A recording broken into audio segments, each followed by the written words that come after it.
Alright, so let's take a look at what they fixed in the patch notes for Black Ops 2 March 14th, 2013. So, they fixed a potential exploit using the trophy system. They fixed an issue with the stat tracking for the executioner's accuracy in the combat record. They resolved select fire reverting back to default settings after a round transition, meaning that when you have, say you're using the SWAT 556, and you have I don't know whatever the attachment is, select fire on, and you change it to full auto.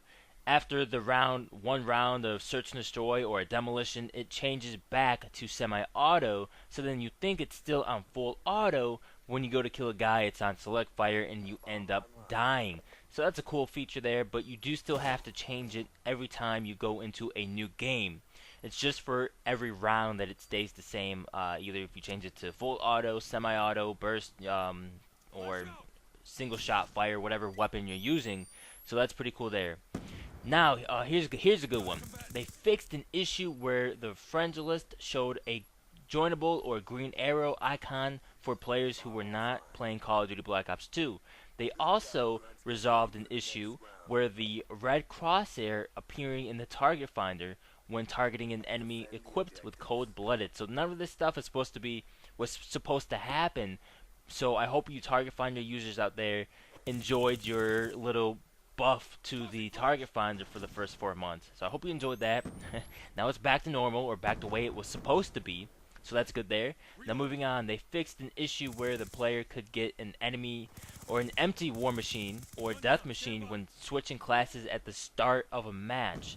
Now there was a hack that you could download and buy. About a month ago, it was really popular.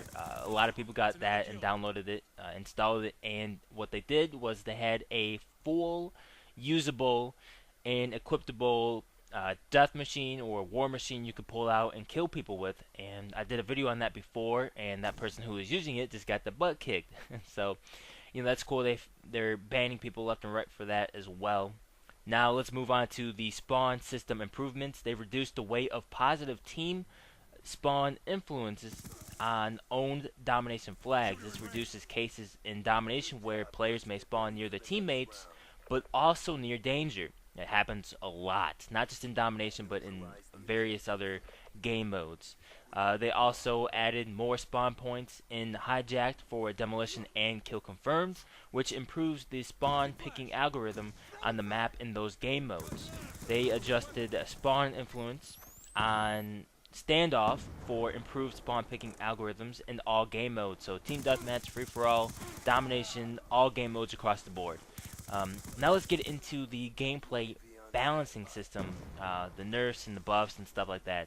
So for the MSMC, probably still the best SMG in Black Ops 2, the recoil has been increased and the hipfire accuracy has been slightly reduced.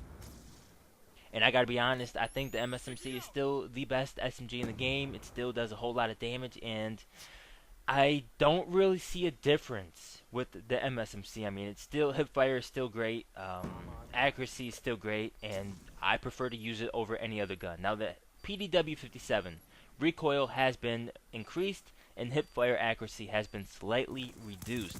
Now for this weapon, I believe that they haven't killed it yet, but it's no longer my number one most used weapon because the MSMC is so much better than the PDW-57 in my humble opinion, and I think they nerfed both of these guns from the beginning of the game, and I just feel like they nerfed the PDW more than the MSMC. So moving on, the FAL OSW and the SMR, both with select fire, damage has been reduced when firing in full auto. And I gotta tell you guys, I don't really use full auto for these single shot weapons. I have a pretty quick trigger finger, so no need for that attachment. Now for the Cap 40, for dual wield Cap 40, the damage has been reduced and hipfire accuracy has been reduced. But you guys aren't only halfway. You're only halfway in the door. Nerf the entire thing. Nerf the single held Cap 40 as well. I mean, hipfire on that is just absolutely insane, and the damage is absolutely insane. It's like a pocket SMG. if you will. So I mean, you're halfway there, Treyarch. Go the full way. Go the full way, Treyarch. Come on. So they buffed some LMGs, they buffed the ballista with iron sights, and for the Type 25, the move speed increased and the medium range damage increased. Also with the SCAR and SWAT 556, long range damage has been increased for both weapons. So that is some of the things they patched in the game. They updated, they nerfed, they buffed, whatever. They fixed the spawns, added things into the game. That's a little bit about the patch notes for today. I hope you enjoyed the video, guys. Let me know your thoughts and feedback in the comment section down below. Thank you so much for watching. I am Wartank. I'm getting out of here. And of course, as always, in the meantime, have a great time fragging.